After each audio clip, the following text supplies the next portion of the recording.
ప్రభునందు ప్రియులారా, మీ అందరికీ ప్రభువైన యేసుక్రీస్తు నామమున శుభములు. క్రైస్తవుల దేవుడు హింసకుడా? నేటి ధ్యానం కొరకు 137వ కీర్తన 9వ చరణాన్ని చదువుకుందాం.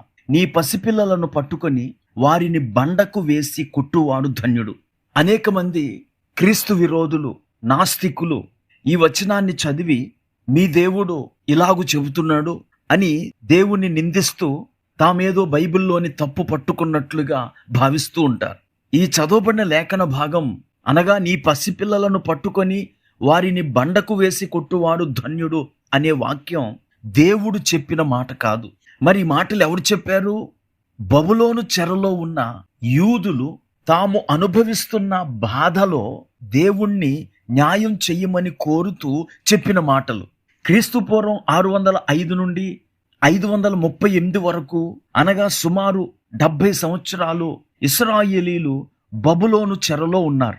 ఆ సమయంలో యెరూషలేమును నాశనం చేశారు. యెరూషలేములోని దేవాలయం కాల్చబడింది.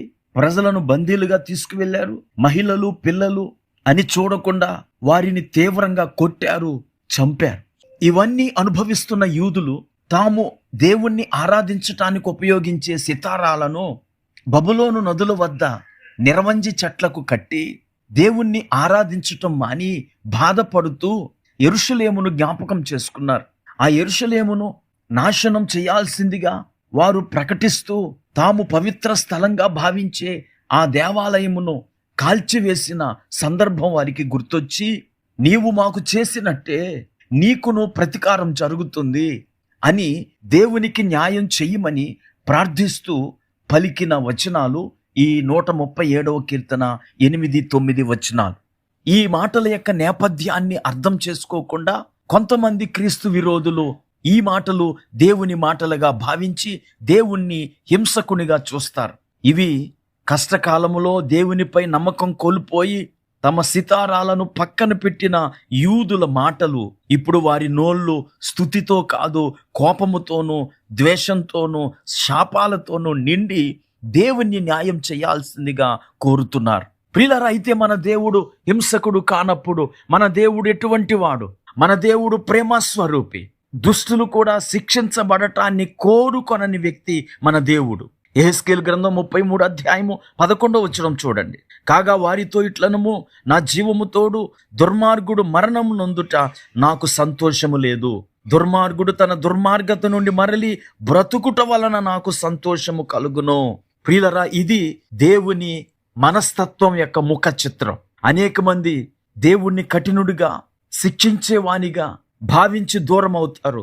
దుష్టులు కూడా చచ్చిపోవటం ఆయనకి ఇష్టం లేదు.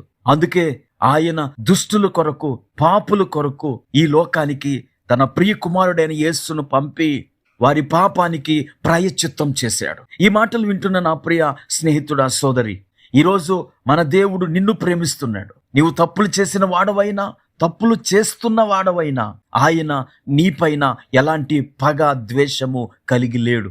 నీవు తప్పును తెలుసుకొని పశ్చాత్తాపపడి సన్మార్గములో నడవాలని ఆయన మనసారా కోరుతున్నాడు గనుక నేడే ఆ ప్రభు యొక్క ప్రేమను అర్థం చేసుకొని మారు మనసు పొంది దేవుని వైపు తిరగండి. దేవుని దీవెనలు పొందుకోనండి. ప్రార్థన చేసుకుందాం. కృపా కనికరం కలిగిన మా తండ్రి, నీకు వందనాలు. ఈరోజు అనేక మంది నిన్ను ఒక హింసకునిగా చూస్తూ ఉన్నారు. అయితే మీరు ప్రేమామయుడు. నీవు ఈ లోకాన్ని ఎంతగానో ప్రేమించి మీరు ఈ లోకానికి వచ్చి ఈ లోకము కొరకు ప్రాయశ్చిత్తం చేశారు. ఆ సిలువ ప్రేమను ఈ మాటలు వింటున్న మా వీక్షకులందరూ గ్రహించి నీ ప్రేమకు బద్ధులై జీవించుటకు కృప చూపమని యేసుక్రీస్తు నామమున ప్రార్థించి వేడుకుంటున్నాము. ఆమేన్.